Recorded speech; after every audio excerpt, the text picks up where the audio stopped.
கோலி talk Kollywood news. Lingaa படம் 10 படையப்பாவுக்கு சமம், இயக்குனர் சங்கர்.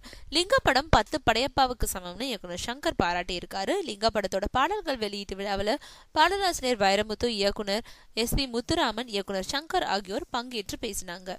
விழாவில் பேசின ரஜினி மனசை யாராலையும் அளக்க முடியாதுன்னு சொன்னாரு. இங்க பேசினவங்க ரஜினிய தலைவர்னு சொன்னாங்க, கடவுள்னு சொன்னாங்க, தெய்வம்னு சொன்னாங்க. இப்படி புகழ்ந்து பேச அவங்களுக்கு உரிமை இருக்கு. அதை எவ்வளவு எடுத்துக்கணும்ன்ற திறமை ரஜினி கிட்ட மட்டும்தான் இருக்குன்னு சொன்னாரு. ரஜினி அரசியலுக்கு வருவாரா மாட்டாரான்னு கால் நூற்றாண்டுகளா விவாதம் நடக்குது. எந்த முடிவையும் அவர் மேல திணிக்க முடியாது. அவர் முடிவு எடுத்தா அதை யாராலையும் தடுக்க முடியாதுன்னு சொல்லியிருந்தாரு. பிரம்மாண்ட இயக்குனர்னு என்னை எல்லாரும் சொல்றாங்க. ஆனா லிங்கா படத்தோட ட்ரெய்லர் பாடல்களை பார்த்த அப்புறம் இதுதான் பிரம்மாண்டமா இருக்குன்னு இயக்குனர் சங்கர் தெரிவிச்சிருந்தாரு.